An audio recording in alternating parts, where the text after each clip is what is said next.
మే 17వ తారీఖు నుంచి మే 23వ తారీఖు వరకు తులారాశి వారి ఫలితాలను గనక పరిశీలించుకుంటే సర్వత్రా వీరికి అనుకూలతగానే ఉంది. సప్తమ కుజుడు ప్రభావం వలన భార్యాభర్తలు నూతనంగా వివాహం అయినవారు, కుదుర్చుకున్నవారు కూడా జాగ్రత్తగా ఉండాల్సిన అవసరం ఉంది.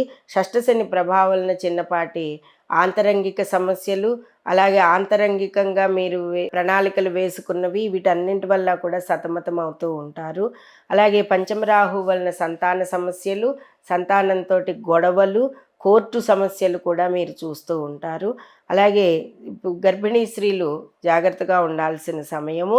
అలాగే ఇక్కడ ప్రధానంగా అష్టమంలో రవి, చంద్రుడు, బుధుడు. అనవసరపు టెన్షన్లతోటి మీరు టెన్షన్ పడి చుట్టుపక్కల ఉన్న వాళ్ళని టెన్షన్ పెట్టకుండా ఉండడం అనేది మంచిది. భాగ్యస్థానంలో గురు శుక్రుల ప్రభావం వలన సర్వత్రా విజయం లభిస్తుంది. వివాహం కాని వారికి వివాహం కుదిరే అవకాశాలు కూడా ఉన్నాయి. శుభవార్తలు వింటారు. కానీ మీకు మీరుగా సమస్యలు కొని తెచ్చుకోవడం అనేది మంచిది కాదు.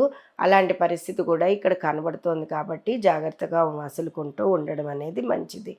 ఇక తులారాశి వారు గనక సప్తమ కుజ దోషం పోవడానికి ధరణి గర్భ సంభూతం ఈ వారం అంతా కూడా పారాయణ చేయడం వలన, కుజనామాలు పఠించడం వలన, కుజ ప్రీత్యర్థం స్త్రీలైతే గనక గౌరీ పూజ, మగవారైతే గనక హనుమాన్ చాలీసా పారాయణ చేసుకోవడం మంచిది. భాగ్యస్థానంలో గురు శుక్రుల ప్రభావం కూడా సర్వత్రా అనుకూలంగా ఉండడానికి శ్రీదత్త శరణం మమ అనే నామాన్ని స్మరించండి. మీకు ఎక్కడి నుంచైనా ధనం రావాల్సి ఉంటే గనక శ్రీ సూక్తాన్ని పఠించండి.